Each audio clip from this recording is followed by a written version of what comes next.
অনেক স্ত্রী আছে হাজবেন্ডের খালি সন্দেহ করে, এই ওদিকে তাকাইলা কেন, ওই মেয়ের দিকে তাকাইলা কেন, মোবাইল দেখি, মোবাইল দাও, ফেসবুকের পাসওয়ার্ড দাও, ঢুইকা দেখি মেসেঞ্জারে কার সাথে চ্যাট করছে, এই অফিসের ফাইল দেখি, এই এটা দেখি, এই তোমার ইনবক্স চেক করবো, এদিকে দাও।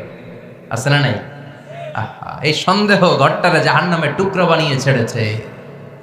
অহেতুক সন্দেহ করবেন না। আবার ভাইরা ভাবিদেরকে অহেতুক সন্দেহ করবেন, এই ওদিকে গেলা কেন, ওদিকে তাকাইলা কেন, এটা করলা কেন, ওইটা করলা কেন, দেখি তোমার মোবাইল, তোমার মোবাইলের গ্যালারি দেখি, লক করে রাখছো কেন, লক খোলো। আছে না নাই? অহেতুক সন্দেহ ফ্যামিলিটারে জাহান্নামের টুকরা বানিয়ে দেয়। হ্যাঁ, ভ্যালিড কোনো অপরাধ যদি স্বামী করে ফেলে, ভ্যালিড কোনো অপরাধ যদি স্ত্রী করে ফেলে, পরকীয়ার কোনো বিষয় যদি প্রমাণিত হয়, বসেন, কনসাল্ট করেন, একে অপরের সাথে কথা বলেন, জিজ্ঞেস করেন।